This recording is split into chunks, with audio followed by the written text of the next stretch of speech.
Shrimad Bhagavatam class 154. നമ്മൾ 8ാമത്തെ സ്കന്ധത്തിലേക്ക് കടക്കുകയാണ്. അതിൽ 1ാമത്തെ അധ്യായമാണ്. അത് മന്വന്തര വർണ്ണന എന്നാണ് പറയുന്നത്. മന്വന്തരങ്ങൾ എന്ന് പറഞ്ഞാൽ ഈ പ്രപഞ്ചം ഉണ്ടാകുന്നതിനൊരു ക്രമമുണ്ട്. നമുക്കറിയാലോ, ചരിത്രം പഠിക്കുമ്പോൾ ഗോത്ര കാലഘട്ടം, കൊളോണിയലിസം, ഇങ്ങനെയെല്ലാം പറയുന്ന മാതിരി. അതുപോലെ തന്നെ 4ആയിട്ട് തിരിച്ചിട്ടുണ്ട്: കൃതയുഗം, ത്രേതായുഗം, ദ്വാപരയുഗം, കലിയുഗം. അതിനെല്ലാം ഇത്ര വർഷം ഉണ്ട്. ആ വർഷത്തെ പറ്റിയെല്ലാം പിന്നീട് പറയും. ഇപ്പം കൃതയുഗത്തിൽ നിന്ന് തുടങ്ങിയിട്ട്, കാട്ടിൽ നിന്ന് മനുഷ്യൻ തുടങ്ങിയിട്ട് അവസാനം 4 യുഗങ്ങളിലൂടെ ഒരു സുന്ദരമായ ലോകം ഉണ്ടാകും. കലിയുഗത്തിൻ്റെ അവസാനം ഒരു സുന്ദരമായ വസുദേവ കുടുംബം. അതിൻ്റെ ശേഷം അത് പിന്നെ പൊളിക്കും, പിന്നെ ആദ്യം ഉണ്ടാക്കും, പിന്നെയും പൊളിക്കും. അപ്പം 4 ചക്രങ്ങളിലൂടെ, കൃതയുഗം, ത്രേതായുഗം, ദ്വാപരയുഗം, കലിയുഗത്തിലൂടെയാണ് ഒരു ചക്രം തീരുന്നത്. അങ്ങനെ കുറേ ചക്രങ്ങൾ കഴിയുമ്പോഴാണ് ഒരു മന്വന്തരം എന്ന് പറയുന്നത്. അപ്പം ഇങ്ങനത്തെ കുറേ ചക്രങ്ങൾ കഴിയുമ്പോൾ ഒരു മന്വന്തരം. അങ്ങനെ കുറേ മന്വന്തരങ്ങൾ കഴിയുമ്പോഴാണ് ഈ പ്രപഞ്ചം മുഴുവൻ പിന്നെ പോയിട്ട് എന്താവും? പ്രളയത്തിൽ ഇല്ലാതാകും. കുറേ മന്വന്തരങ്ങൾ കഴിയുമ്പോൾ ആ മന്വന്തരത്തിൻ്റെ എണ്ണയെല്ലാം പറയാം. ഇവിടെ പറയാൻ പോകുമ്പോൾ പിന്നെ അത് പറയുന്നതിൽ അർത്ഥമില്ല, കാരണം ആ സമയത്ത് പറയുന്നതാണ് നല്ലത്. അപ്പം കുറേ മന്വന്തരങ്ങൾ കഴിയുമ്പോൾ ഈ പ്രപഞ്ചത്തിലുള്ള എല്ലാ 14 ലോകങ്ങളും ഇല്ലാതാകും. അതിൽ ഇല്ലാതാകുക എന്ന് പറഞ്ഞാൽ എവിടെ ഇല്ലാതെയായി പോകുന്നില്ല, അത് പോയി ബ്രഹ്മത്തിൽ ലയിക്കും. കാരണം ബ്രഹ്മത്തിൽ നിന്ന് വന്നതാണ് ഈ 14 ലോകങ്ങൾ. അത് ബ്രഹ്മത്തിൽ തന്നെ പോയി ലയിക്കും. അപ്പോൾ അവിടെയൊന്നും പുതിയതൊന്നും ഉണ്ടാകുന്നതല്ല, ബ്രഹ്മത്തിൽ നിന്നാണ് ഉണ്ടാകുന്നത്. ആദ്യം ഉണ്ടായിരുന്ന ആ സംഗതിക്കാണ് ബ്രഹ്മം എന്ന് പറയുന്നത്. അതിന് വലിയ രൂപവും ഭാവമൊന്നുമില്ല. അതിനെ നമുക്ക് മനസ്സിലാക്കാനും 100% മനസ്സിലാക്കാനും പറ്റില്ല എന്ന് ഋഷികൾ പറഞ്ഞു വെച്ചിട്ടുണ്ട്. അതിനെയാണ് നമ്മൾ ഈശ്വരൻ എന്നെല്ലാം പറയുന്നത്. അതിന് രൂപവും ഭാവമൊന്നുമില്ല. അപ്പം ഇങ്ങനെ കുറേ മന്വന്തരങ്ങൾ. അപ്പോൾ അതിൻ്റെ കണക്കെല്ലാം തന്നെയാണ് ഇനി പറയേണ്ടത്. മന്വന്തര വർണ്ണന എന്ന് പറയുമ്പോൾ അപ്പം നമുക്ക് ഓരോന്നായിട്ട് അതിലേക്ക് കിടക്കാം.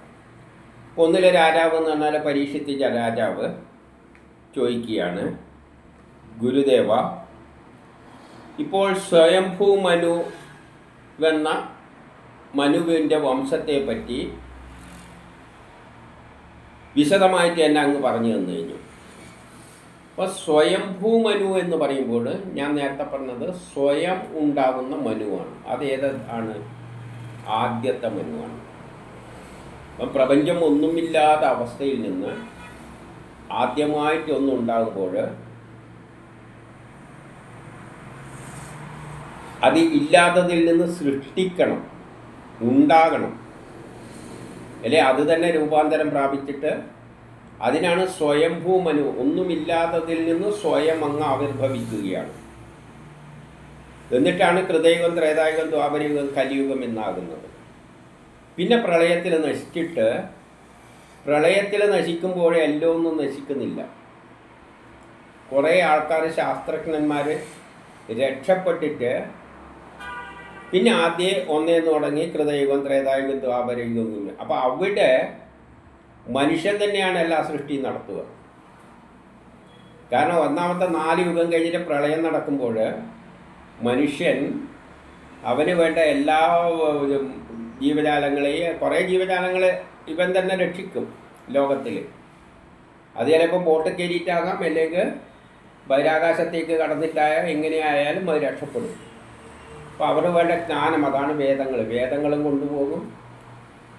പിന്നെ എല്ലാ ജീവജാലങ്ങളുടെയും സത്ത്, ജനറ്റിക് എന്ന് വേണമെങ്കിൽ പറയാം, അതെല്ലാം കൊണ്ടായിരിക്കും പോവുക. എന്നിട്ട് പിന്നെ അവനാണ് സൃഷ്ടി നടത്തുന്നത്.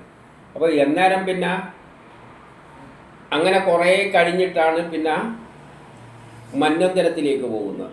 മന്വന്തരത്തിലേക്ക് പോകുമ്പോഴും വേറെ സ്വയം ഉണ്ടാക്കേണ്ട ആവശ്യമില്ല. കുറേ പേര് രക്ഷപ്പെടുന്നവരാണ് പിന്നെ മന്വന്തരങ്ങളിൽ നിന്ന് തുടങ്ങുന്നത്. അപ്പം പുതിയ മനുഷ്യൻ എല്ലാം പുതുതായിട്ട് ആദ്യം സൃഷ്ടിക്കുന്നത് ഈ കുറേ മന്വന്തരങ്ങൾ കഴിഞ്ഞിട്ട് എല്ലാം കൂടി അങ്ങ് നശിക്കുമല്ലോ. അപ്പോഴാണ് പുതുതായിട്ട് സൃഷ്ടിക്കേണ്ടത്. അപ്പോഴേ സ്വയംഭൂ മനു വേണ്ടു. അല്ലാതെ ഒരു മന്വന്തരം കഴിഞ്ഞ് മറ്റേ മന്വന്തരത്തിലേക്ക് കടക്കുമ്പോഴും മനുഷ്യൻ രക്ഷപ്പെട്ടിട്ടാണ് അടുത്ത മന്വന്തരത്തിലേക്ക് പോകുന്നത്. അപ്പോൾ അവരിൽ അവരുടെ ബീജങ്ങളെ, അതായത് എല്ലാ ചെടികളുടെയും എല്ലാത്തിൻ്റെയും ബീജം, അതുകൊണ്ടാണ് പുരാണ കഥകളിൽ പറഞ്ഞിട്ടുണ്ട് എല്ലാം ഒരു ബോട്ട് കയറിയിട്ട് രക്ഷപ്പെടുന്ന മാതിരി. ബൈബിളിലും പെട്ടകത്തിൽ എന്നെല്ലാം പറഞ്ഞു വെച്ചിട്ടുണ്ട്. ഇതാണ് സംഭവം. അപ്പോൾ ആദ്യം അങ്ങപ്പം കുറേ മന്വന്തരങ്ങളുണ്ടായി, അത് നശിച്ചു കഴിഞ്ഞാൽ പിന്നെ ഒന്നും ഇവിടെ ഇല്ല, പിന്നെ ആദ്യം എന്നുണ്ടാക്കണം. അതാണ് സ്വയംഭൂ മനു. അപ്പം ആ സ്വയംഭൂ മനുവിൻ്റെ സൃഷ്ടിക്രമം മുമ്പ് പറഞ്ഞു കഴിഞ്ഞു എന്ന് പറഞ്ഞു, വിശദമായിട്ട് തന്നെ പറഞ്ഞു തന്നിട്ടുണ്ട്. അതിൽ മരീചാദി പ്രജാപതിമാരിലൂടെ സന്താൽപ്പനങ്ങളെല്ലാം ഉണ്ടായി. മറ്റുള്ള മനുക്കളെ പറ്റി ചൊല്ലിത്തന്നാലും, അപ്പോൾ ഒന്നാമതുണ്ടാകുന്ന പിന്നെ മന്വന്തരങ്ങൾ കുറേ ഉണ്ടല്ലോ, അതിൻ്റെ കാര്യങ്ങളൊന്നും ചൊല്ലിത്തരാൻ വേണ്ടി പറയുകയാണ്. അപ്പം 2 പറയാണ്, ഓരോ മന്വന്തരങ്ങളിലെയും ശ്രീഹരിയുടെ അവതാരങ്ങൾ ക്രാന്തദർശികളായ ജ്ഞാനികൾ വർണ്ണിച്ച് തന്നിട്ടുള്ളത് ഞങ്ങൾക്ക് കേൾക്കാൻ വെമ്പൽ കൊള്ളുകയാണ്. അപ്പോൾ ക്രാന്തദർശികളായവരാണ് ഈ മന്വന്തരങ്ങളുടെ കഥയെല്ലാം ഇതെല്ലാം കണ്ടെത്തിയിട്ട് വേദങ്ങളിലൂടെ പ്രചരിപ്പിച്ചിരിക്കുന്നത്. അത് കേൾക്കണമെന്നാണ് പരീക്ഷിത്ത് ചോദിക്കുന്നത്. അത് പറഞ്ഞു തന്നാലും. അപ്പോൾ ഇതെല്ലാം ഋഷികൾ, ക്രാന്തദർശികളായ ഋഷികൾ എല്ലാ മന്വന്തരങ്ങളുടെ എല്ലാം ഒരു ഘടന ഏകദേശം എല്ലാം മനസ്സിലാക്കി വെച്ചിട്ട് എഴുതി വെച്ചിട്ടുണ്ട്. അത് പറഞ്ഞു കൊടുക്കാനാണ് പറയുന്നത്. ഇതെല്ലാം മനുഷ്യൻ മനസ്സിലാക്കിയതാണ്. അതുകൊണ്ടാണ് ക്രാന്തദർശികളെ ഇതെല്ലാം ഓരോ മന്വന്തരങ്ങളും കഴിഞ്ഞിട്ട് ഇങ്ങനെയുള്ളത് എങ്ങനെയാണ് മനുഷ്യൻ മനസ്സിലാക്കുന്നത്? അത് ക്രാന്തദർശികളായ മനുഷ്യർ മനസ്സിലാക്കി എഴുതി വെച്ചിട്ടുള്ളതാണ് വേദങ്ങളിലുള്ളത്. ഈ വേദം ഇങ്ങനെ കറങ്ങിക്കൊണ്ടിരിക്കുകയാണ്. എൻ്റെ 3 ശ്രീഹരി കഴിഞ്ഞുപോയ യാതൊരു മന്വന്തരങ്ങളിൽ യാതൊന്ന് ചെയ്തു പോകും. അപ്പം കുറേ മന്വന്തരങ്ങൾ കഴിഞ്ഞ്, നമ്മളിപ്പോൾ ഏത് മന്വന്തരത്തിലാണെന്ന് അറിയില്ല, അതിപ്പം പറയും എവിടെയാണെന്ന്. അപ്പം അപ്പം നമ്മളിപ്പോൾ ഉള്ള മന്വന്തരത്തിൻ്റെ മുമ്പിൽ എല്ലാം ശ്രീഹരി തന്നെയാണല്ലോ. ആ ശ്രീഹരി യാതൊന്ന് ചെയ്തു പോകും. ഇനി വരാൻ പോകുന്ന മന്വന്തരങ്ങളിൽ എന്താണ് ചെയ്യാൻ പോകുന്നത്? ഇപ്പോഴുള്ള നമ്മളുള്ള മന്വന്തരത്തിൽ എന്താണ് ചെയ്തുകൊണ്ടിരിക്കുന്നത്? അതെല്ലാം ഒന്ന് അറിയണമെന്നുണ്ടെന്ന് പറയുകയാണ്. അപ്പം 4 ശ്രീ സുഗൻ പറയുകയാണ്, ഇതുവരെ സ്വയംഭൂ മനുവിൽ നിന്ന് തുടങ്ങി 6 എണ്ണം കഴിഞ്ഞു. അപ്പോൾ 6 മന്വന്തരങ്ങൾ കഴിഞ്ഞിട്ട് 7ാമത്തെ മന്വന്തരത്തിലാണ് നമ്മളിപ്പോൾ നിൽക്കുന്നത്. ഹൃദയകം, ത്രേതായുഗം, ദ്വാപരയുഗം, കലിയുഗം കഴിഞ്ഞിട്ട് പിന്നെ പൊളിയും, പിന്നെ ആദ്യം ഉണ്ടാക്കും. ഇങ്ങനെ കുറേ ചക്രങ്ങൾ കഴിയുമ്പോഴാണ് ഒരു മന്വന്തരം. പിന്നെ ആദ്യം എന്ന് തുടങ്ങും. അങ്ങനെ 6 മന്വന്തരങ്ങൾ കഴിഞ്ഞിട്ട് നമ്മളിപ്പം നിൽക്കുന്നത് 7ാമത്തെ മന്വന്തരത്തിലാണ്. അതിൻ്റെ വർഷങ്ങളെല്ലാം പിന്നെ നോക്കാം, എത്ര ദിവസമാണെന്നുള്ള കണക്കിലെല്ലാം പറഞ്ഞു വെച്ചിട്ടുണ്ട്. വേദങ്ങളിലെല്ലാം പറഞ്ഞ കാര്യം തന്നെയാണ്. നമുക്കതെല്ലാം പിന്നെ ആ പറയുന്ന സ്ഥലത്ത് നോക്കാം. ആദിയിലെ മനുവിനെ പറ്റിയും അങ്ങേക്ക് പറഞ്ഞു തന്നുവല്ലോ. അതിൽ ആദ്യത്തെ സ്വയംഭൂ മനുവിനെ പറ്റിയെല്ലാം പറഞ്ഞു തന്നിട്ടുണ്ട്. നമ്മളിപ്പോൾ 6ാമത്തെ മന്വന്തരത്തിലാണ്. ആ മനുവിൻ്റെ പുത്രന്മാരായ ആഹൂതി, ദേവാഹൂതിയും കർമ്മയോഗത്തെയും ജ്ഞാനയോഗത്തെയും ഉപദേശിക്കുന്നതിനായി ശ്രീ മഹാവിഷ്ണു പുത്രഭാവന വരികയും ചെയ്തു. അതും നമ്മൾ കണ്ടതാണ്. ജ്ഞാനയോഗവും കർമ്മയോഗവും എല്ലാം പ്രചരിപ്പിക്കാൻ വേണ്ടിയിട്ട് ശ്രീഹരി തന്നെ വന്നിട്ടുണ്ട്. ആ കഥകളെല്ലാം നമ്മൾ കണ്ടു കഴിഞ്ഞതാണ്. അതിലേക്ക് ഇനി കടക്കുന്നില്ല. ഇനി 6 അതിലാണ് കപിലമുനിയുടെ പ്രവർത്തന ശ്രമങ്ങളെല്ലാം ക്രമത്തിൽ നമ്മൾ വിവരിച്ചു കഴിഞ്ഞു. അദ്ദേഹത്തിൻ്റെ പ്രവർത്തനം കപിലമുനി ആയിട്ട് വന്നിട്ട് ഇപ്പം നേരത്തെ പറഞ്ഞെന്താണ്, കർമ്മയോഗം ജ്ഞാനയോഗത്തിൻ്റെ എല്ലാം ഉപദേശിച്ച് തന്നിട്ടുണ്ട്. അതായത് വേദങ്ങളാണ് ആദ്യം ഉണ്ടായത്. ആ വേദങ്ങളെ പറ്റിയുള്ള എല്ലാ ജ്ഞാനവുമാണ് ആദ്യം തന്നെ ഉണ്ടായതാണ് വേദങ്ങൾ. എപ്പോൾ? ഒന്നാമതുണ്ടായ സ്വയംഭൂ മനുവിൽ നിന്നാണ് വേദങ്ങളും ജ്ഞാനങ്ങളും എല്ലാം വന്നിരിക്കുന്നത്. അതെല്ലാം വിഷ്ണു തന്നെ വന്നിട്ട് വിവരിച്ചു തന്നിട്ടുണ്ട്. അതെല്ലാം മുമ്പ് കണ്ടു കഴിഞ്ഞു. കപില മുനിയുടെ പ്രവർത്തനത്തെ ക്രമത്തിൽ തന്നെ വിവരിച്ചു തന്നിട്ടുണ്ട്.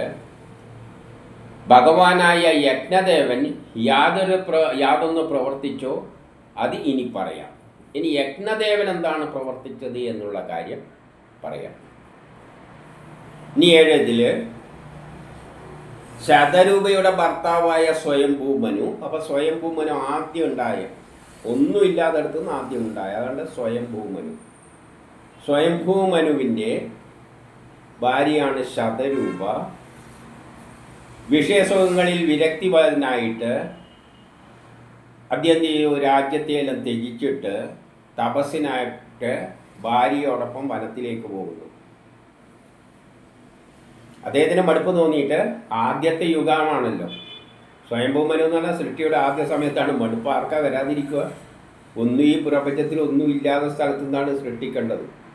അദ്ദേഹത്തിൻ്റെ ജോലിയാണ് സൃഷ്ടികളെല്ലാം ഉണ്ടാക്കിയെടുക്കേണ്ടത്. ആദ്യത്തെ എല്ലാം ബ്രഹ്മത്തിൽ ലയിച്ച് കഴിഞ്ഞിട്ട് ശൂന്യമായിരിക്കിട്ട് ഒന്നാമെന്ന് തുടങ്ങുമ്പോഴുള്ള ഈ സ്വയംഭൂമനുവിൻ്റെ കഷ്ടപ്പാട് നമ്മളൊന്ന് ചിന്തിച്ചാൽ മതി. അദ്ദേഹം എന്ത് ചെയ്ത് ഭാര്യനെയും കൂട്ടിയിട്ട് ഇതിലെല്ലാം വിരക്തി വന്നിട്ട് തപസ്സിന് പോയി, വനത്തിലേക്ക് പോയി. 108 പറയാണ്, 100 വർഷത്തോളം സുനന്ദ നദീതീരത്ത് സുനന്ദ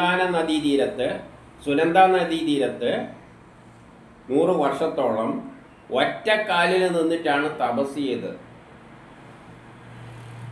ഒറ്റക്കാലിൽ നിന്നിട്ട് 100 വർഷത്തോളം തപസ് ചെയ്തു എന്ന് പറഞ്ഞാൽ, ആദ്യം സ്വയംഭൂ മനു ഉണ്ടായിട്ട് സൃഷ്ടി തുടങ്ങുന്ന സമയത്ത് കാര്യമായി ഒന്നും സംഭവിച്ചിട്ടില്ല. സ്വയംഭൂ ഒരു സൃഷ്ടിക്ക് പ്രേരകമായ ഒരു ശക്തി ഉണ്ടായി എന്നതിൽ കവിഞ്ഞ് അതിന് കാര്യമായിട്ട് ഒന്നും ചെയ്യാൻ പറ്റിയില്ല. കുറേ കാലം അങ്ങനെ ചുമ്മാ നിന്നു. ഒരു പ്രേരക ശക്തി ഉണ്ടായി. പ്രേരക ശക്തി ഉണ്ടായാൽ അതിന് എങ്ങനെ ഉണ്ടാക്കണം എന്നല്ല ഉള്ള ഒരു അവസരങ്ങൾ ഒത്തുവരണ്ടേ. ഇപ്പം നമ്മളെ കൈമേൽ ഒരു വിത്ത് കിട്ടിയെന്ന് വെച്ചാൽ പിട്ട നിന്ന് കൊണ്ടുപോയിട്ട് പറമ്പത്ത് നടാൻ പറ്റുമോ? കാരണം നല്ല വെയിലുള്ള സമയത്താണെങ്കിൽ വിത്ത് വെച്ചാൽ നശിച്ചു. അപ്പം കുറേ കാലം അനുകൂലമായ സമയം വരുന്ന സമയം വരെ പ്രേരക ശക്തി എന്ത് ചെയ്യും? വെയിറ്റ് ചെയ്യും. ആ തരത്തിൽ കണ്ടാൽ മതി. ഒരു 100 വർഷത്തോളം അദ്ദേഹം ഒറ്റക്കാലിൽ തപസ് ചെയ്തു. എന്നിട്ട് അദ്ദേഹം പറഞ്ഞു, അദ്ദേഹം സ്തുതിക്കുകയാണ്. 9 മനു പറയുകയാണ്, ഒറ്റക്കാലം നിന്നുകൊണ്ട് ആരെയാ സ്തുതിക്കുന്നു? ശ്രീഹരിനെ സ്തുതിക്കും. കാരണം ബ്രഹ്മാവിനെയും സൃഷ്ടിക്കാൻ വേണ്ടിയിട്ട് ബ്രഹ്മാവിനെ സൃഷ്ടിച്ചപ്പോൾ ബ്രഹ്മാവ് ഒന്നും ചെയ്യാൻ പറ്റാതെ ശ്രീഹരിനെ സ്തുതിക്കുകയാണ്. ഞാനെന്താ ചെയ്യേണ്ടതെന്നൊന്ന് പറഞ്ഞാന്നും പറഞ്ഞുകൊണ്ട്. അതുപോലെ യാതൊരുവനാൽ ലോകം ചൈതന്യവത്തായി ഭവിക്കുന്നുവോ, അതായത് ശ്രീഹരി, ആ ശ്രീഹരിയിൽ നിന്നാണ് ഈ ലോകത്തിൻ്റെ എല്ലാ ചൈതന്യമായി ഭവിക്കുന്നത്. യാതൊരുവനെ ലോകം ചൈതന്യവത്തായി കാണുന്നില്ലയോ,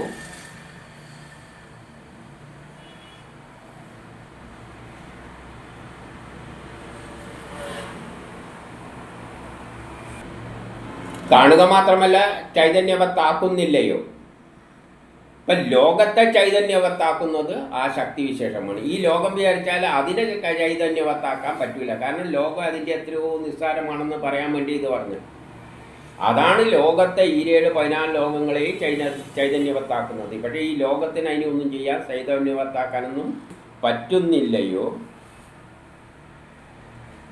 ഈ ലോകം സുഷുപ്തിയിൽ അമരുന്നു. അങ്ങനത്തെ അവസ്ഥയിൽ ഈ ലോകം എന്താകുന്നു? ആദ്യം കുറേ കാലം സുഷുപ്തിയിൽ കിടക്കും. ഒരു പ്രളയം കഴിഞ്ഞു കഴിഞ്ഞാൽ പിന്നെ ഒരു കർമ്മങ്ങളും ഇവിടെ ഭൂമിയിൽ ലോകത്തിൽ ഒരു കർമ്മവും നടക്കാത്ത അവസ്ഥ വരുമ്പോൾ ലോകം പ്രളയത്തിൽ പോയി അവസാനിക്കും. ഒരു മന്വന്തരം എല്ലാ മന്വന്തരങ്ങളും കഴിയുമ്പോൾ പ്രളയം അങ്ങ് പോയിട്ട് അവസാനിക്കും. അതാണ് സുഷുപ്തിയിലിരിക്കുന്നതായിട്ട് ചിത്രീകരിക്കുന്നത്. അപ്പോൾ അദ്ദേഹം ഉണർന്നിരിക്കുന്നുണ്ട്. ഇപ്പം ലോകം മുഴുവൻ പോയിട്ട് ബ്രഹ്മത്തിൽ ലയിച്ചാലും ആ ശക്തി വിശേഷം എന്തുണ്ട്? ഉണർന്നിരിക്കുന്നുണ്ട്. അപ്പം അതിനൊരിക്കലും ഉറക്കമില്ല. നമ്മുടെ നാട്ടിലൊരു ദൈവമുണ്ടെങ്കിൽ ഒരു ദേശത്തൊരു ദൈവമുണ്ടെങ്കിൽ, അല്ലേ നമ്മളെ വീട്ടിലൊരു ദൈവമുണ്ടെങ്കിൽ, അങ്ങനെ ഒരു ദൈവത്തിന് കുഴപ്പമില്ല. ദൈവം എന്ന് പറയുന്ന കല്ലും മണ്ണും അല്ലാണ്. ഈശ്വരൻ എന്നൊരു ഈശ്വരനുണ്ടെങ്കിൽ ആ ശക്തി ഉറങ്ങാൻ പോകുന്നില്ല. ആ ശക്തി ഉറങ്ങിപ്പോയപ്പോൾ നമ്മളെ വീട്ടിലുള്ള നമ്മളെ കാക്കുന്ന ഈശ്വരൻ കിടന്നുറങ്ങിക്കഴിഞ്ഞാൽ എന്താണ് അവസ്ഥ? ഒരു ദേശത്തിൻ്റെ ഒരു ഈശ്വരൻ മൂടിപ്പോയച്ച് ഉറങ്ങിയാൽ അതിനുള്ള അവസ്ഥ എന്താണ്? ഭയാനകമായിരിക്കും. അപ്പോൾ ഈ ശക്തിവിശേഷം പ്രപഞ്ചം സൃഷ്ടിച്ചപ്പോഴും ഉണർന്നിരിക്കുന്നു. പ്രപഞ്ചം പോയി അതിൽ വിലയം പ്രാപിച്ചപ്പോഴും ഒന്നുമില്ല, ശൂന്യമായിരിക്കുമ്പോഴും അത് ഉണർന്നിരിക്കുന്നു. ആ ഈശ്വരൻ ഉണർന്നിരിക്കാതെ കിടന്നുറങ്ങിക്കഴിഞ്ഞിട്ട് രാവിലെ തട്ടി വിളിക്കുകയാണെങ്കിലോ ആ ദേശത്തിൻ്റെ കാര്യം പോക്കാണ്. കള്ളന്മാരെല്ലാം കയറി വരും. അല്ല, ഈശ്വരൻ ഉണർന്നിരിക്കുന്നുണ്ട്, ഒരു കള്ളനും അവിടത്തേക്ക് കയറി വരില്ല. കള്ളം കയറുന്നുണ്ടെങ്കിൽ ഈശ്വരൻ കിടന്നുറങ്ങുകയാണ്. അപ്പം അവനെന്താണ്? പ്രളയം നടക്കുമ്പോഴും അവൻ ഉണർന്നിരിക്കുന്നുണ്ട്. പക്ഷേ അവനെ ലോകം അറിയുന്നില്ല. അവനെ ലോകം അറിഞ്ഞിരുന്നുവെങ്കിൽ, അങ്ങനെയുള്ള ഈശ്വരനെ അറിഞ്ഞിരുന്നുവെങ്കിൽ നമ്മൾ ദൈവം കിടന്നുറങ്ങും, രാവിലെ എണീക്കും, പല്ല് തേക്കുന്നൊന്നും ചിന്തിക്കില്ല. നമ്മൾ കൊടുക്കുന്ന പാല് കുടിക്കും, പഴം തിന്നും, ഇങ്ങനെയൊന്നും നമ്മൾ ചിന്തിക്കില്ല. ആ ഈശ്വരനെ അറിഞ്ഞിരുന്നുവെങ്കിൽ.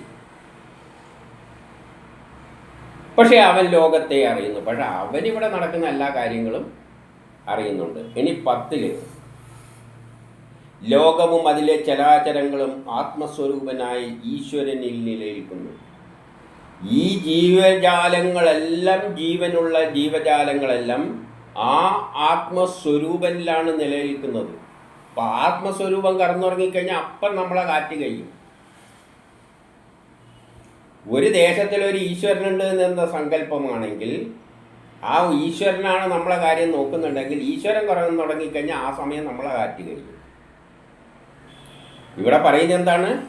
ലോകവും അതിലെ ചരാചരങ്ങളും ആത്മസ്വരൂപനായി ഈശ്വരനിൽ നിലനിൽക്കുന്നു. അതിലാണ് നിലനിൽക്കുന്നത്. അപ്പോൾ അത് എപ്പോഴും ആക്റ്റീവായിട്ട് ഉണർന്നിരിക്കുകയാണ്.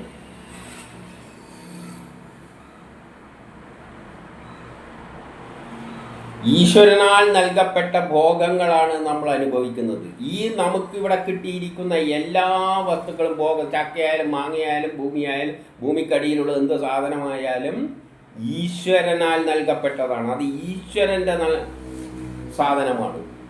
അത് അനുഭവിക്കേണ്ടത് ആർക്ക് വേണ്ടിയാണ്? ഈ ലോകത്തിലുള്ള എല്ലാ ജീവജാലങ്ങൾക്കും വേണ്ടിയാണ് ഈ വിഭവങ്ങളെല്ലാം ഉണ്ടാക്കി വെച്ചിരിക്കുന്നത്. അതുകൊണ്ട് ആരുടെയും സമ്പത്തിനെ കാക്ഷിക്കുക പോലും ചെയ്യരുത്. എല്ലാവർക്കും അവകാശപ്പെട്ടതാണ്. അതുകൊണ്ട് സമ്പത്തിനെ കാക്ഷിക്കരുത്. നമ്മൾ വാരിക്കൂട്ടാൻ ശ്രമിക്കരുത്. നമ്മളിന്ന് വാരിക്കൂട്ടുകയാണ് ചെയ്യുന്നത്. അതുകൊണ്ടാണ് 3-ാം ലോകമഹായുദ്ധം എന്ന് പറഞ്ഞത്. എന്തുകൊണ്ട് മഹാഭാരത യുദ്ധം എന്ന് പറഞ്ഞത്? പാണ്ഡവരെല്ലാം അവർക്ക് അർഹതപ്പെട്ട എല്ലാം ഒരു വിഭാഗം കള്ളച്ചൂതുകളിലൂടെ സ്വന്തമാക്കിയിട്ട് പാണ്ഡവരെ നീതിമാന്മാരായ ആളെല്ലാം കാട്ടിൽ പോയിരിക്കേണ്ട അവസ്ഥ വന്നു. ഈ പ്രപഞ്ചത്തിലെല്ലാം ഉണ്ടാക്കി വെച്ചിരിക്കുന്നത് ആരും ഉണ്ടാക്കിയല്ല, എല്ലാം ഈശ്വരൻ, ആ ശക്തിവിശേഷത്തിൻ്റെ ദാനമാണ്. ഇവിടെയുള്ള കയ്യിലുള്ള വളയ എടുക്കുന്നതും ഈശ്വരൻ ഭൂമിയിൽ ഉണ്ടാക്കി വെച്ചതാണ്. അത് നമ്മളെ കൊണ്ട് എടുപ്പിച്ചിട്ട് അത് ശുദ്ധീകരിപ്പിക്കുന്നതാണ്. അത് എവിടെയെങ്കിലും വെക്കേണ്ടതല്ല, എല്ലാവർക്കും അവകാശപ്പെട്ടതാണ്. ഭാഗവതം പറയുന്ന സംഗതി എന്ന് പറയുന്നത് കുറച്ച് കേൾക്കുമ്പം തന്നെ കുറച്ച് പ്രയാസം ഉണ്ടാക്കുന്ന കാര്യങ്ങളെല്ലാം തന്നെയാണ്. എല്ലാവർക്കും അവകാശപ്പെട്ടതാണെന്ന് കേൾക്കുമ്പം തന്നെ ഭാഗവതത്തിൻ്റെ ആശയം എങ്ങോട്ടേക്കാണ് പോകുന്നതെന്ന് അല്ലെങ്കിൽ പറയുന്ന ആൾക്കാർ ഇന്ന കക്ഷിയാണെന്ന് പോലും തോന്നിപ്പോകും. ഇത് ഭാഗവതമാണ് പറയുന്നത്, വേദവ്യാസം പറയുകയാണ്. ഇവനെന്താ ഈ പറയുന്നതെന്നെല്ലാം വിചാരിക്കും, ഇവനെന്തല്ലോ പറഞ്ഞു കെട്ടി കൊണ്ടുവരികയാണ്. അതൊന്നുമല്ല, വേദവ്യാസം പറയുന്നതിൻ്റെയാണ്. ആ പറയുന്ന കാര്യങ്ങൾ സൂക്ഷ്മമായി നിരീക്ഷിക്കുമ്പോൾ ആകാശത്തിലെ പറവകൾ വിതക്കുന്നില്ല, കൊയ്യുന്നില്ല, കളപ്പുരയിൽ സൂക്ഷിക്കുന്നില്ല. ഇത് പറഞ്ഞപ്പോൾ എന്ത് സംഭവിച്ചു? ഇനി 11 എല്ലാം നിരീക്ഷിച്ചു കൊണ്ടിരിക്കുന്നവനെ മനുഷ്യൻ കണ്ടെത്തുന്നില്ലയോ? അപ്പൊ ഈ പ്രപഞ്ചത്തിലെ എല്ലാ കാര്യങ്ങളും കണ്ണുമിഴിച്ചുകൊണ്ട് അദ്ദേഹം നോക്കിക്കൊണ്ടിരിക്കുകയാണ്. അദ്ദേഹത്തെ മനുഷ്യർ കണ്ടെത്തുന്നില്ലെങ്കിൽ യാതൊരുവന്റെ നിരീക്ഷണം അപ്പോഴും മന്ദീഭവിക്കുന്നില്ലയോ? നമ്മളതിനെ ശ്രദ്ധിച്ചിട്ടില്ലെങ്കിലും അതിന് നമ്മളെ നേരെയുള്ള നിരീക്ഷണം കുറക്കുന്നൊന്നുമില്ല. അതെന്തായാലും നമ്മളതിനെ തെറി പറഞ്ഞാലും അത് നമ്മുടെ കാര്യങ്ങളെല്ലാം നോക്കി നടക്കും. നമ്മളെല്ലാം കൊണ്ടു നടക്കേണ്ട നമ്മളെ ഉള്ളിൽ നിന്ന് നമ്മളെ സൃഷ്ടിച്ചതും നമ്മളെ ഉള്ളിലിരുന്നു കൊണ്ട് നമ്മളെ കർമ്മം കഴിച്ചാൽ അത് യുക്തിവാദിയായാലും നിരീശ്വരവാദിയായാലും ആ ഈശ്വരനെ വളരെ മോശമായി പറയുന്ന കക്ഷിയാണെങ്കിലും അദ്ദേഹമാണ് ആ ശരീരത്തിൽ ഇരുന്നു കൊണ്ട് അദ്ദേഹത്തെ കൊണ്ടുപോകുന്നത്. അദ്ദേഹത്തിന് അപ്പോൾ എന്തില്ല, ആ മനുഷ്യരെ അദ്ദേഹത്തെ ആ ഈശ്വരനെ കണ്ടെത്തിയിട്ടില്ലെങ്കിലും യാതൊരുവൻ്റെ നിരീക്ഷണം അപ്പോഴും മന്ദീഭവിക്കുന്നില്ലയോ? അവൻ്റെ നിരീക്ഷണം അവരെല്ലാം പരിപാലിച്ചുകൊണ്ടിരിക്കുകയാണ്. അങ്ങനെ സകല ചരാചരങ്ങളിലും സ്ഥിതനും എല്ലാ ചരാചരങ്ങളിലും, അത് പട്ടിയായാലും പൂച്ചയായാലും ബ്രാഹ്മണനായാലും ക്ഷത്രിയനായാലും വൈശ്യനായാലും ഹിന്ദു ആയാലും മുസ്ലിം ആയാലും പട്ടിയായാലും പൂച്ചയായാലും സർവചരാചരങ്ങളിലും കല്ലിലായാലും മണ്ണിലായാലും സ്ഥിതി ചെയ്യുന്നവനും സ്വയം പ്രകാശവാനുമായ ഈശ്വരനെ ശരണം പ്രാപിക്കുവിൻ. അതിനെയാണ് നമ്മൾ ശരണം പ്രാപിക്കേണ്ടത്. വേറെ ഒന്നിനെയും ശരണം പ്രാപിക്കേണ്ട. കാരണം അതാണ് നമ്മളായി മാറിയത്. നമ്മളെ ഉള്ളിൽ കൊണ്ട് ഇരുന്നു കൊണ്ട് ചെയ്യിക്കുന്നതും അതാണ്. അതിന് ആരിലും 12 പറയുകയാണ്, അതിന് ആദിയും മധ്യവും അന്ത്യവുമില്ല, അന്തവുമില്ല. ആ ബ്രഹ്മം എന്ന ശക്തിക്ക് തുടക്കവും അവസാനവും ഒന്നുമില്ല. ആ ബ്രഹ്മത്തിൻ്റെ ഒരു ചെറിയ അംശം വന്നിട്ട് ഒരു ഉടുപ്പ് മാതിരി നമ്മളെ ശരീരത്തിൽ എടുക്കുന്നു, നമ്മളെ ശരീരം കൊണ്ട് കർമ്മം ചെയ്യുന്നു. അതായത് നമ്മളൊരു കോടാലി എടുത്തിട്ട് മരം വെട്ടുന്നത് പോലെ വെട്ടിക്കഴിഞ്ഞാൽ കോടാലി കളി. അതുപോലെ ആ ശക്തി ഒരു റോഡ് വെട്ടടിക്കൽ ശക്തി ഈ ഒരു മനുഷ്യ ശരീരം ഉണ്ടാക്കിയിട്ട് അതിൻ്റെ അകത്ത് കയറിയിട്ട് അവനെ കൊണ്ട് ആ റോഡെല്ലാം വെട്ടിപ്പിച്ചിട്ട് അവൻ്റെ ജോലി തീരുമ്പോൾ അവൻ്റെ ശരീരം എടുത്ത് ദൂരെ കളഞ്ഞിട്ട് ആ ശക്തി അവിടെ തന്നെയുണ്ട്. അതാണ് ആത്മാവ് എന്ന് പറയുന്നത്. അപ്പോൾ അതിന് ആദ്യമില്ല, മധ്യവുമില്ല, അന്തവുമില്ല. അതിന് അകവുമില്ല, പുറവുമില്ല. എല്ലാം അവനിൽ നിന്നും ഉണ്ടായി. ആ ഒറ്റയൊരു ബ്രഹ്മത്തിൽ നിന്നാണ്. കാരണം ഏതിൽ നിന്നാണോ പ്രപഞ്ചം ഉണ്ടായതെന്ന് അന്വേഷിച്ച് വന്നപ്പോൾ ആദ്യം കുറേ സാധനങ്ങൾ ചക്ക മാങ്ങ ഇങ്ങനെ ആയിരക്കണക്കിന് കോടിക്കണക്കിനുണ്ടായിരുന്നു. പിന്നെ അതിലെല്ലാം പൊളിച്ചു നോക്കിയപ്പോൾ അദ്ദേഹത്തിന് കിട്ടിയതാണ് കുറേ തന്മാത്രകൾ. അതും കുറേ കോടിക്കണക്കിനുണ്ട്. അതിനെയും പൊളിച്ചു നോക്കിയപ്പോഴാണ് ആറ്റങ്ങൾ കിട്ടിയത്. അപ്പോൾ ആറ്റങ്ങളാകെ 100 എണ്ണത്തിന് അടുപ്പിച്ചേ ഉള്ളൂ. ആറ്റങ്ങളെയും പൊളിച്ചു നോക്കിയപ്പോൾ കിട്ടിയത് ആകെ 2 കണങ്ങൾ, ഇലക്ട്രോണും പ്രോട്ടോണും. മറ്റേലും കൂടി ചേർന്നാലും ന്യൂട്രോണാണ്. പിന്നെ ചെറിയ ചെറിയ കണങ്ങളും. അപ്പം കുറച്ച് കണങ്ങളായി മാറി. കണങ്ങളായിട്ട് പൊട്ടിച്ചേർന്നപ്പം പിന്നെ ഊർജ്ജമായിട്ട് മാറി. അപ്പം അങ്ങോട്ടേക്ക് പോകുന്തോറും ഓരോന്നിലേക്ക് എത്തുകയാണ്. അവസാനം എത്തിച്ചേരുന്നതാണ് ഈ ബ്രഹ്മം. അതിന് രൂപവും ഭാവവും ഒരു ചുക്കുമില്ല. അപ്പോൾ അതാണ് ഈ എല്ലാമായി മാറിയത്. അത് മനസ്സിലാക്കാൻ വലിയ പ്രയാസമൊന്നുമില്ല. ഹിന്ദു ആയാലും മുസ്ലിം ആയാലും ക്രിസ്ത്യാനി ആയാലും എല്ലാം ആയത് ആ ബ്രഹ്മം തന്നെയാണ്. അപ്പോൾ അവനിൽ നിന്നും എല്ലാം ഉണ്ടായി. ലോകം തന്നെ അവനാണ്. അതുകൊണ്ട് ലോകം തന്നെ എന്താണ്? അവനാണ്. ഒരു സ്വർണ്ണക്കടയിൽ കണ്ടു കഴിഞ്ഞാൽ അതിൻ്റെ അകത്തുള്ള മുഴുവൻ എന്താണ്? സ്വർണ്ണമാണ്. വേറെ എന്താണ് ഉള്ളത്? വള ഇതെല്ലാം നമുക്ക് തോന്നും, പക്ഷേ എല്ലാം സ്വർണം തന്നെയാണ് ആയിരിക്കുന്നത്. എല്ലാം സ്വർണ്ണമാണ് എന്ന് പറയുമ്പോൾ ഇവിടെ ബ്രഹ്മമാണ് ഈ പ്രപഞ്ചമെല്ലാമായി മാറി. അപ്പം എല്ലാം അവനാണ്. ആ സർവവ്യാപിയായ ഈശ്വര സ്വരൂപം തന്നെ സത്യം. അപ്പം അതാണ് സത്യം. അപ്പം സത്യമായിട്ടുള്ളത് എന്തേ ഉള്ളൂ? ആദ്യം പ്രപഞ്ചം ഏതിൽ നിന്നുണ്ടായോ ആ രൂപവും ഭാവമില്ലാത്ത സംഗതിയാണ്. അതാണ് സത്യം, ശാശ്വതം, സനാതനം. അതിന് നാശമില്ല. ബാക്കിയെല്ലാത്തിനും നാശമുണ്ട്. അതിൽ നിന്നുണ്ടായ സാധനത്തിനെല്ലാം നാശമുണ്ട്.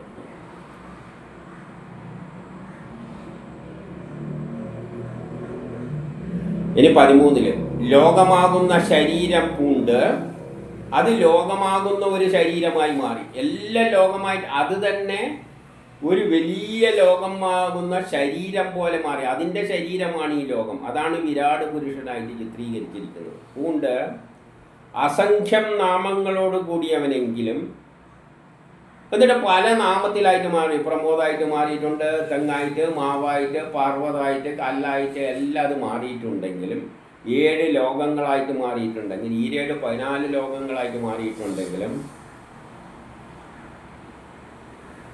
എന്നെന്നും നിലകൊണ്ട്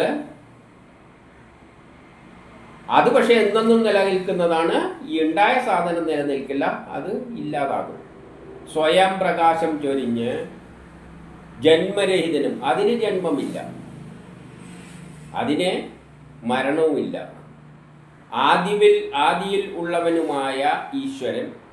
ആദ്യം എന്തായിരുന്നു? അതിനാണ് ഈശ്വരൻ എന്ന് പറയുന്നത്, അതിനാണ് ബ്രഹ്മം എന്ന് പറയുന്നത്. തൻ്റെ മായയാൽ, അതൊരു മായയിലൂടെയാണ് ഈ ലോകത്തെ സൃഷ്ടിസ്ഥിതി സംഹാരങ്ങൾ ഏൽപ്പിച്ചിരിക്കുന്നത്. മായ എന്ന് പറയുമ്പോൾ അതിൻ്റെ ദേവിയായിട്ട് എടുക്കണം. പുരുഷനും പ്രകൃതിയും, മായ പ്രകൃതി. ആ മായ കൊണ്ടാണ് സൃഷ്ടിസ്ഥിതി സംഹാരം നടത്തുന്നത്. അതേസമയം ആ മായയിൽ നിന്നും അത് നിഷ്ക്രിയനായി മാറി നിൽക്കുകയും ചെയ്യുന്നുണ്ട്. അതൊരു മായാലോകം സൃഷ്ടിച്ചിട്ട് അതിൽ കാര്യങ്ങളെല്ലാം ഇങ്ങനെ നടക്കണമെന്ന് തീരുമാനിച്ചിട്ട് അത് മാറി നിൽക്കുകയാണ്. ഏതുപോലെ എന്നാൽ മഹാനായ അംബേദ്കർ ഒരു ഭരണഘടന ഉണ്ടാക്കിയിട്ട് അവിടെ കൊടുത്തിട്ട് പിന്നെ കാര്യങ്ങളെല്ലാം അതനുസരിച്ച് നടന്നോളം അംബേദ്കർ അതിനകത്ത് തലയിടില്ല. അതുപോലെ ഈശ്വരനായ ശക്തി, പ്രപഞ്ചം മുഴുവൻ നിലനിൽക്കുന്ന അതിൻ്റെ അപ്പുറവും കിടക്കുന്ന ശക്തി ഒരു പ്രപഞ്ചം ഉണ്ടാക്കിയിട്ട് അത് കൃതയുഗം, ത്രൈതായുഗം, ദ്വാപരയുഗം, മന്വന്തരം ഇങ്ങനെയെല്ലാം കൂടിയിട്ട് പോകണം. പിന്നെ പൊളിച്ചിട്ട് ആദ്യം ഉണ്ടാക്കണം. ഇങ്ങനെ ഒരു സിസ്റ്റം ഉണ്ടാക്കി ഇട്ടിട്ടുണ്ട് എന്നല്ലാതെ അതിലുള്ള ഒരു കക്ഷികളും ഈശ്വരനോട് പ്രാർത്ഥിച്ചാൽ ഒരു ചുക്കും കേൾക്കാൻ പോകുന്നില്ല. അത് ഇതിൽ നിന്നും മാറി നിന്നിട്ട് മായയിൽ കിടന്ന് ഇവിടെ കിടന്ന കറങ്ങുകയാണ് ബാക്കിയുള്ള എല്ലാ ജീവജാലങ്ങളും. അങ്ങനെ കറങ്ങുന്നതിൽപ്പെട്ടതാണ് ശിവനായാലും ബ്രഹ്മാവായാലും വിഷ്ണു ആയാലും രാമനായാലും കൃഷ്ണനായാലും എല്ലാം നമ്മളെപ്പോലെ തന്നെ ഇരുന്ന് കറങ്ങുകയാണ് ഓരോ കാലഘട്ടത്തിലും മായയിലകപ്പെട്ടു. അപ്പോൾ ഇതെന്ത് ചെയ്യുന്നു? ആ മായയിൽ നിന്ന് മാറി നിന്നുകൊണ്ട് നിഷ്ക്രിയനായി സ്ഥിതി ചെയ്യുന്നു. അത് നിഷ്ക്രിയനാണ്. അത് ഒന്നിലും തലയിടാൻ, ഈശ്വരൻ എന്ന ശക്തി ഒന്നിലും തലയിടാൻ പോകുന്നില്ല. ഇവിടെ നടക്കുന്നത് അത് പ്ലാൻ ചെയ്ത് വെച്ചിട്ട് അതുമാതിരി അങ്ങ് പോയിക്കോളും. അതിൻ്റെ എന്തിനാ വന്നാ തലയിടുന്നത്? നമ്മളിവിടെ കിടന്നുകൊണ്ട് നിലവിളിച്ചുകൊണ്ടൊന്നും അത് കേൾക്കാൻ പോകുന്നില്ല. അതിൻ്റെ താല്പര്യമില്ല.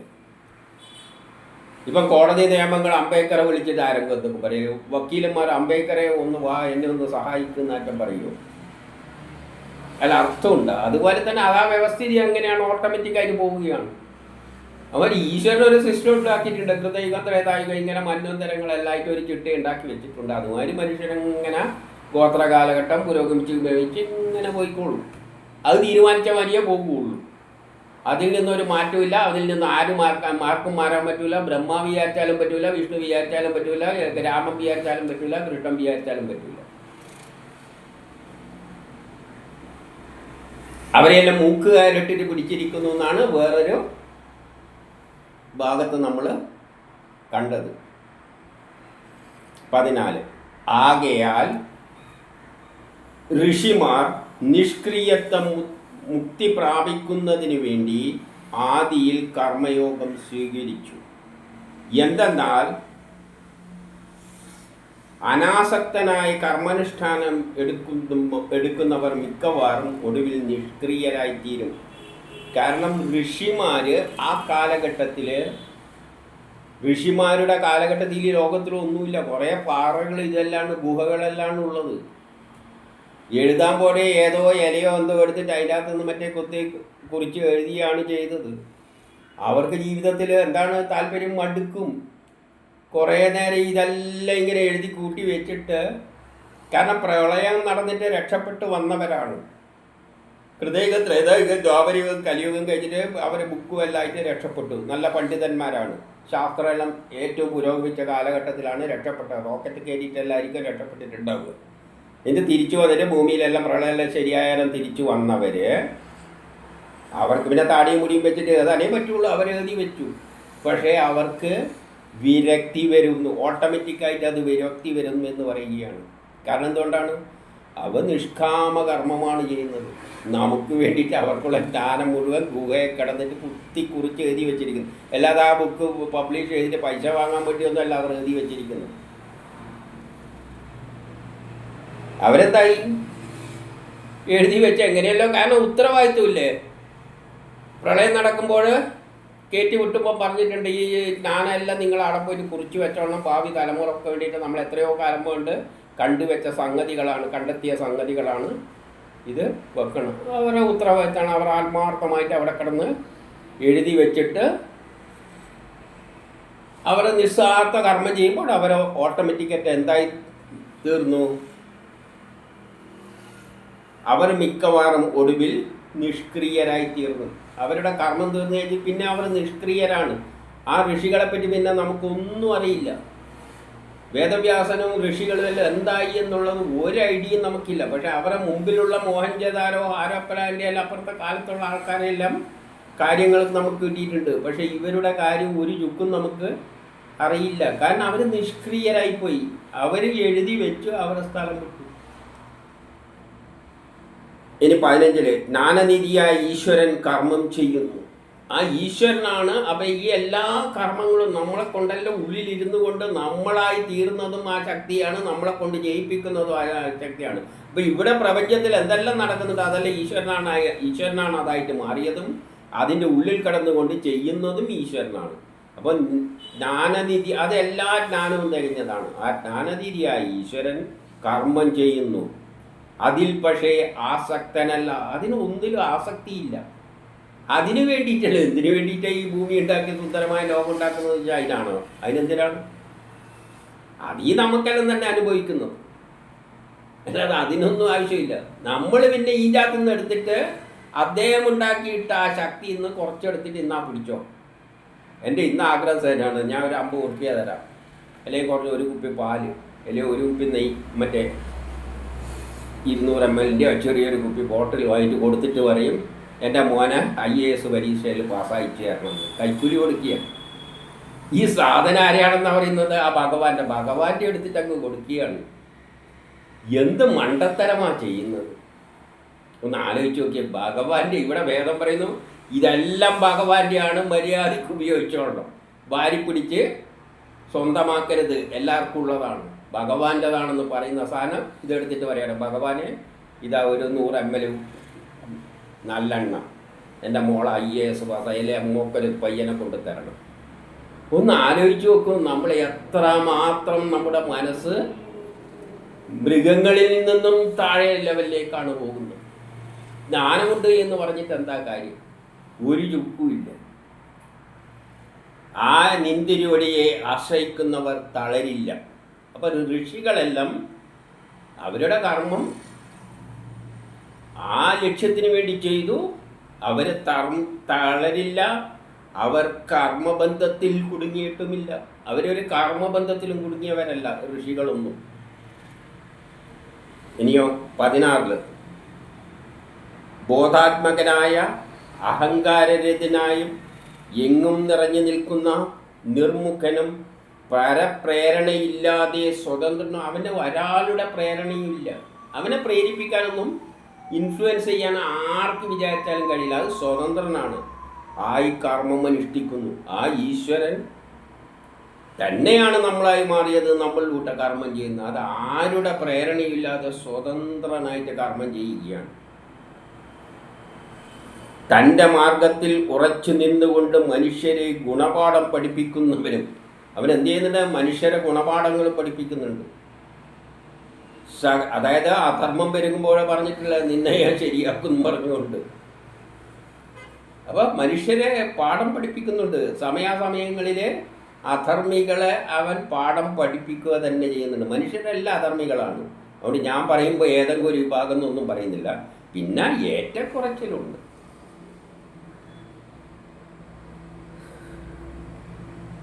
പാഠം പഠിപ്പിക്കുന്നു.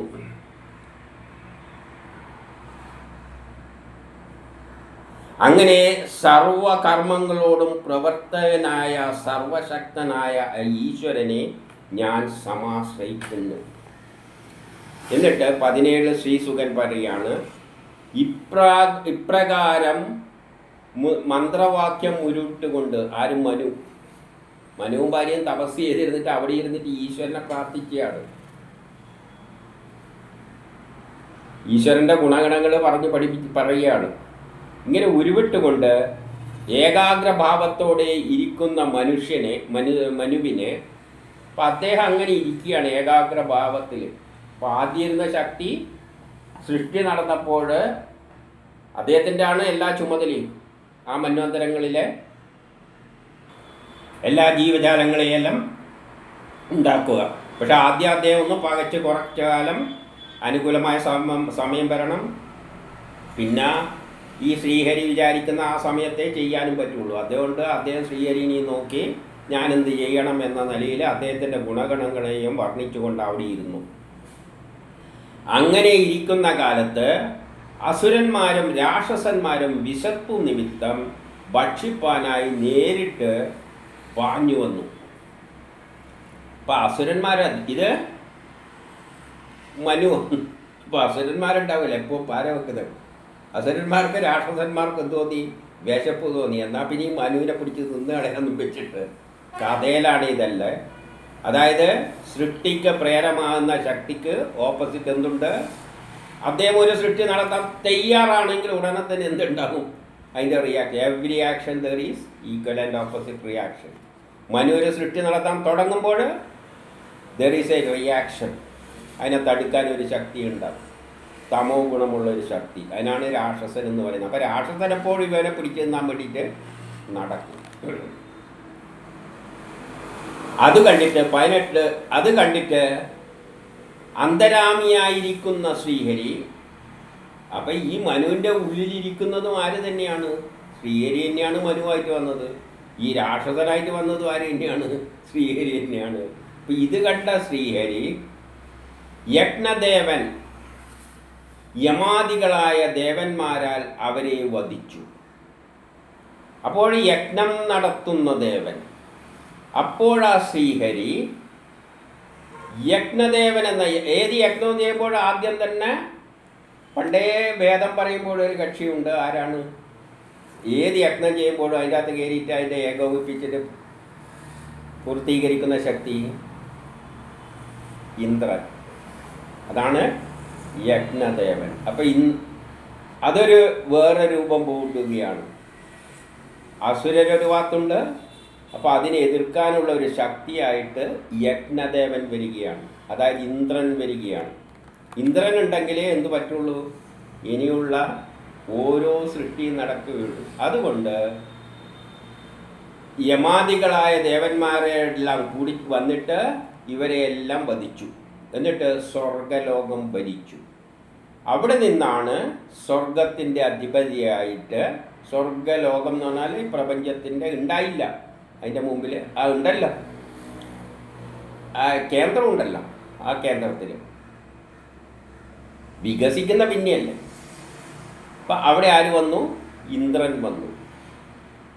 വിഷ്ണു യജ്ഞദേവനായിട്ട് ഇന്ദ്രനായിട്ട് അവിടെ സ്വർഗത്തിലിരുന്നു. അപ്പോൾ രണ്ട് ശക്തികളുണ്ടായി. സൃഷ്ടിക്ക് പ്രേരകമായ രജോ ഗുണമുള്ള ഇന്ദ്രനും അതിനെ എതിർക്കുന്ന തമോ ഗുണമായ അസുരന്മാരും. ആക്ഷനും ഉണ്ടായി, റിയാക്ഷനും ഉണ്ടായി. ആ അവസ്ഥയിലേക്ക് ലോകം മാറി 1920.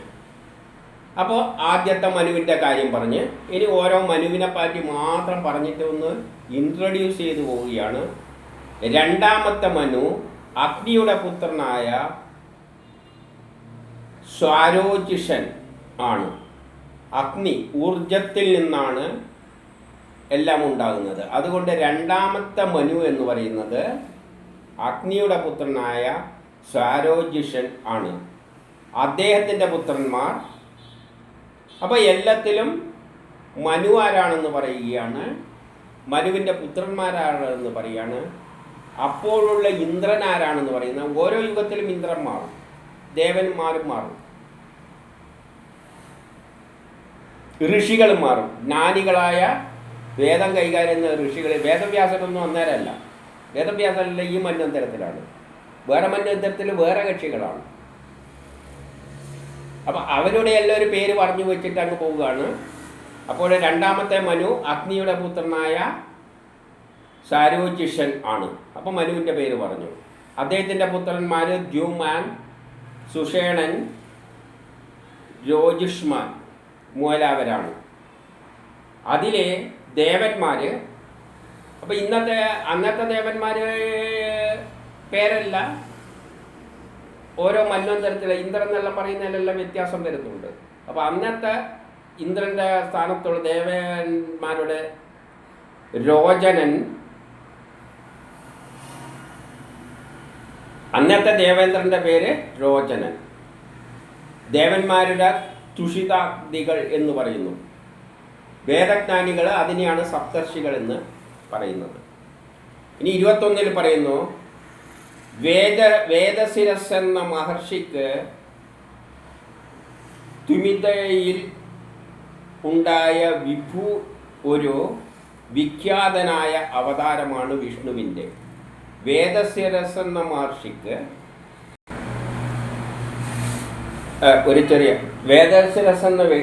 വേദശിരസ് എന്ന മഹർഷിക്ക് തൂഷിത എന്ന ഭാര്യയിലുണ്ടായ ഒരു ഉത്തമനായ പുത്രനാണ് വിഭു.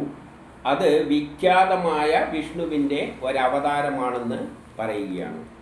എൻ്റെ 22 യമനയമാതി വ്രതം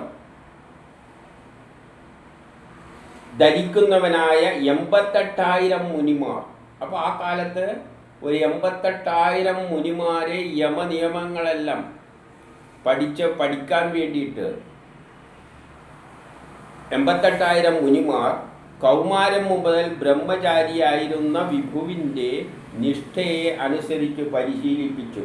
അപ്പോൾ ഇദ്ദേഹമാണ്, ഈ വിഭു എന്ന കക്ഷിയാണ്, വിഷ്ണു തന്നെ വന്നതാണ് 88,000 ശിഷ്യന്മാരെ യമനിയമങ്ങളെല്ലാം പഠിപ്പിക്കാൻ വേണ്ടി. അപ്പോൾ അവർ ബ്രഹ്മചര്യം അനുഷ്ഠിച്ചിട്ട് പഠിച്ചു എന്നെല്ലാം പറയുകയാണ്. ഏതിൽ? ആ രണ്ടാമത്തെ മന്വന്തരത്തിൽ. ഇനി 23 പറയാണ്, മൂന്നാമത്തെ മനു പ്രിയവ്രതൻ്റെ പുത്രനായ ഉത്തമനാണ്.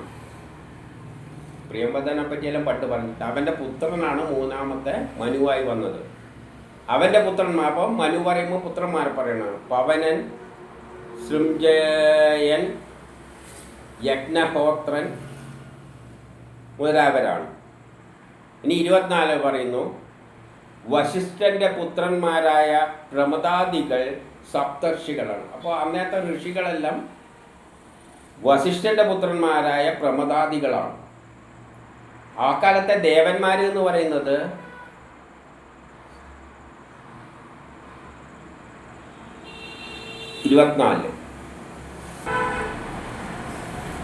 ആ ദേവന്മാര് സത്യന്മാരും വേദശ്രുതന്മാരും ഭദ്രന്മാരും ആണ്. ആ കാലത്തെ ദേവേന്ദ്രൻ്റെ സ്ഥാനം ദേവരാജാവ് സത്യജിത്താണ്. ഏതിൽ? മൂന്നാമത്തെ മന്വന്തരത്തിൽ. ഓരോന്നിനും ഇൻട്രൊഡ്യൂസ് ചെയ്ത് വെക്കുന്നേ ഉള്ളൂ, വേറെ അതിലേക്ക് വേറെ കടക്കുന്നൊന്നുമില്ല. 25 പറയാണ്, ധർമ്മദേവൻ്റെ സുഹൃദ എന്ന ഭാര്യയിൽ സുനൃത എന്ന ഭാര്യയിൽ ഭഗവാനായ ശ്രീവിഷ്ണു മഹാവിഷ്ണുവിൻ്റെ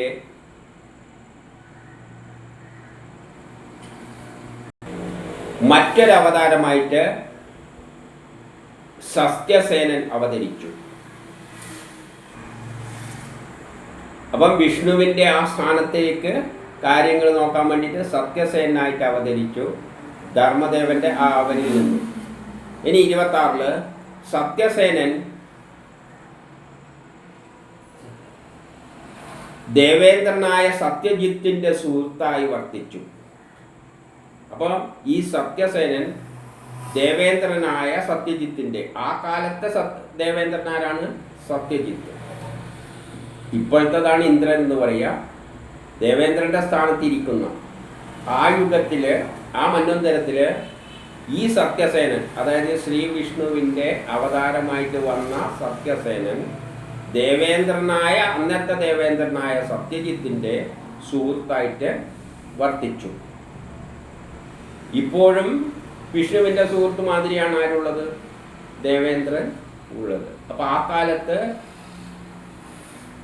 വിഷ്ണുവിൻ്റെ സ്ഥാനം ആർക്കാണുള്ളത്? സത്യസേനാണുള്ളത്. ഇന്ദ്രൻ്റെ സ്ഥാനം ആർക്കാണുള്ളത്? സത്യജിത്ത് ആണുള്ളത്. അപ്പോൾ അവർ സുഹൃത്തുക്കളായിട്ട് വർത്തിച്ചു. നുണ പറയുന്നവരെയും സ്വഭാവം കെട്ടവനെയും അസത്തുക്കളും പ്രാണികളെ ദ്രോഹിക്കുന്നതുമായ യക്ഷന്മാരെയും രാക്ഷസന്മാരെയും ഭൂതഗണങ്ങളെയും അവരെല്ലാം കൂടിയിട്ട് കൊന്നൊടുക്കുക. അത് ആ കാലത്തിലുള്ള കാര്യങ്ങൾ പറയുകയാണ്. അധർമ്മം അവിടെ ഉണ്ടാകുമ്പോൾ അവിടെ കൊന്നൊടുക്കുക, അത്രയേ ഉള്ളൂ. 27 നാലാമത്തെ മനു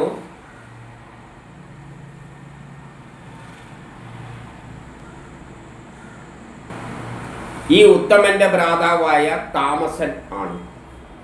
അദ്ദേഹത്തിന് കുറേ പുത്രന്മാരുണ്ട്.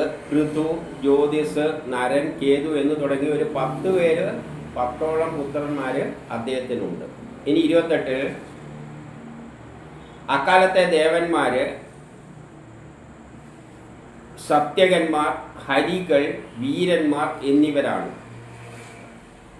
ത്രിശിഖനാണ് ആ സമയത്തെ ഇന്ദ്രൻ. അപ്പോൾ ഇന്ദ്രൻ്റെ സ്ഥാനം ആ കാലത്ത് ഏറ്റിരുന്നത് ത്രിശിഖനാണ്.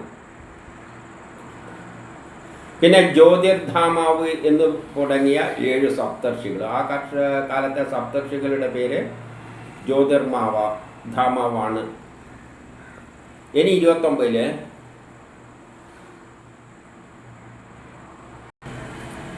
അവരുടെ വിധൃതിയുടെ പുത്രന്മാരാണ് അക്കാലത്ത് ദേവന്മാർ.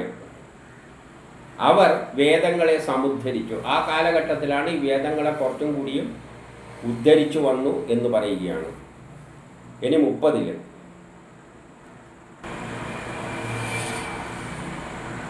ഹരിമേധസ് എന്ന ഋഷിയുടെ ഹരിണി എന്ന പത്നിയിൽ ഹരി എന്ന പേരിൽ ആ കാലത്തിൽ നാരായണൻ അവതരിച്ചു. അപ്പോൾ ആ ഹരിയാൽ ഗജേന്ദ്രൻ മുതലയിൽ നിന്നും രക്ഷപ്പെട്ടു. അപ്പോൾ വേറൊരു കഥയിലേക്ക് കടക്കുകയാണ്. അപ്പം 4ാമത്തെ മന്വന്തരത്തിലേ എത്തിയിട്ടുള്ളൂ. ആ 4ാമത്തെ മന്വന്തരത്തിൽ ഹരിമേധസ് എന്ന ഋഷിയുടെ ഹരിണി എന്ന പത്നിയിൽ ഹരി എന്ന പേരിൽ നാരായണൻ അവതരിച്ചു എന്ന് പറയുകയാണ്. എന്നിട്ട് ആ ഹരിയാണ് ജിതേന്ദ്രൻ എന്ന ഒരു ആനയെ മുതലയിൽ നിന്നും രക്ഷിച്ചത്.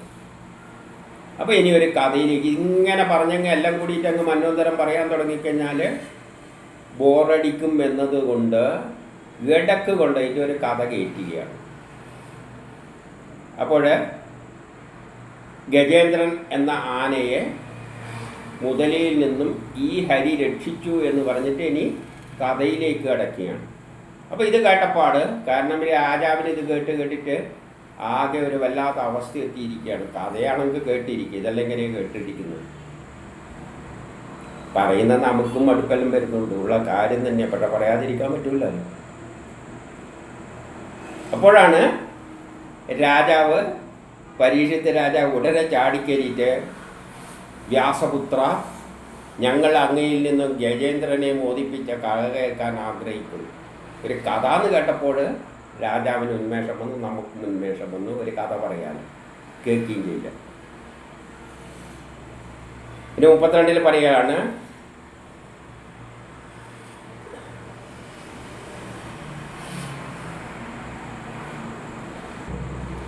ഏതെല്ലാം ഇടത്ത് പാവനനായ ശ്രീഹരിയുടെ ചരിതം കീർത്തിക്കപ്പെടുന്നുവോ, ഏതെല്ലാം സ്ഥലത്ത് ശ്രീഹരിയുടെ ഒരു കഥ കിട്ടിയാൽ അത് കീർത്തിക്കപ്പെടുന്നുവോ, ആ കഥകളിലെല്ലാം മംഗളകരമായ സത്ഫലമുണ്ട്.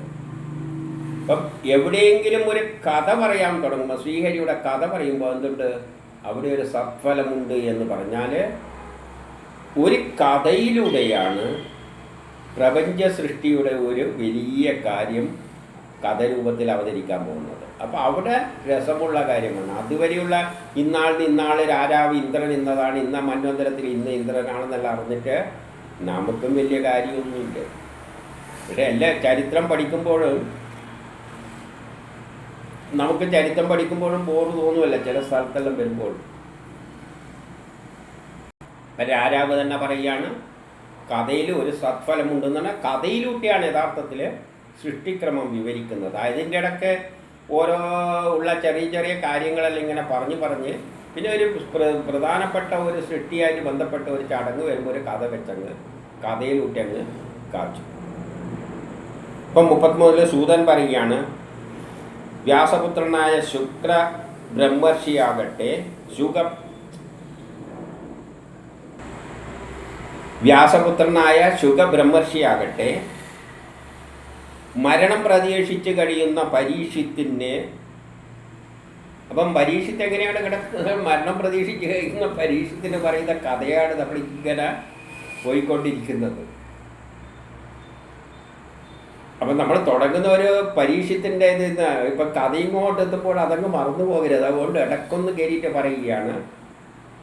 പിന്നെ എന്ത് പറയുന്നുണ്ട്? വ്യാസപുത്രനായ ശുഗ ബ്രഹ്മർഷിയുടെ, ആ ശുഗൻ ആരാണെന്നൊന്നും മറന്നു പോകരുത്, അത് വ്യാസൻ്റെ പുത്രനാണ്. ഇനി വേറെ ആരുടെ പുത്രനിൽ നിന്ന് തെറ്റിത് കഥയെല്ലാം കഴിയുമ്പോഴേക്ക് പിന്നെ എവിടെയാണ് ഈ ശുഗൻ ആരാണെന്നെല്ലാം അന്തം വിട്ടുപോകും. അതുകൊണ്ട് ഇടക്ക് ഒന്ന് ഓർമ്മിപ്പിക്കും. വ്യാസപുത്രനായ ശുഗ ബ്രഹ്മർഷിയുടെ മരണം പ്രതീക്ഷിച്ച് കഴിയുന്ന പരീക്ഷത്തിൻ്റെ ഈ പ്രേരിതമായ ചോദ്യം കേട്ടിട്ട് പരീക്ഷിച്ച രാജാവ് പ്രേരിപ്പിച്ചുകൊണ്ട് ഈ കഥ കേൾക്കണം എന്ന് പറഞ്ഞപ്പോൾ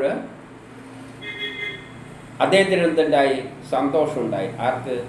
ഇദ്ദേഹത്തിന്, ഈ കഥ പറയുന്ന കക്ഷിക്കും സന്തോഷമുണ്ടായി. എന്തുകൊണ്ട്? കഥ പറയുമ്പോൾ ഒരു രസം കിട്ടും. മറ്റേതെല്ലാം പറയുമ്പോൾ പറയുന്ന ആൾക്കും മടുപ്പാണ്, കേൾക്കുന്ന ആൾക്കും മടുപ്പാണ്. അപ്പം അതിനെ അഭിനന്ദിച്ചുകൊണ്ട് ആ മുനിമാരുടെ സദസ്സിൽ വെച്ച് ഇങ്ങനെ പറഞ്ഞു തുടങ്ങി. അവിടെ കുറേ മുനിമാരെല്ലാം ഇരിക്കുന്നുണ്ടല്ലോ. പണ്ടൊരു അത് തുടങ്ങും പറഞ്ഞിരുന്നു പരീക്ഷിച്ച രാജാവ് ഇങ്ങനെ കിടക്കുന്നു. അപ്പോൾ അവിടെ വന്ന ആൾക്കാരുടെ പേരെല്ലാം അങ്ങനെ വിവരിച്ചിട്ടുണ്ട്. എത്രയോ പേര് അവിടെ പറഞ്ഞിട്ടുണ്ട്, മുനിമാരും എല്ലായിട്ട്. അപ്പം അവരെല്ലാം കേൾക്കത്തക്കവണ്ണമാണ് ഇത് പറയുന്നത്. അപ്പം ആ സന്ദർഭവും കൂടി ഓർമ്മിപ്പിച്ചുകൊണ്ട് പറയുകയാണ്. ആ യോഗത്തിൽ വെച്ചിട്ട് ഇദ്ദേഹം പറഞ്ഞു തുടങ്ങി. എന്തിൻ്റെ കഥ? ഈ ഗജേന്ദ്രൻ്റെയും മുതലയുടെയും കഥ. അത് അടുത്ത അധ്യായത്തിൽ.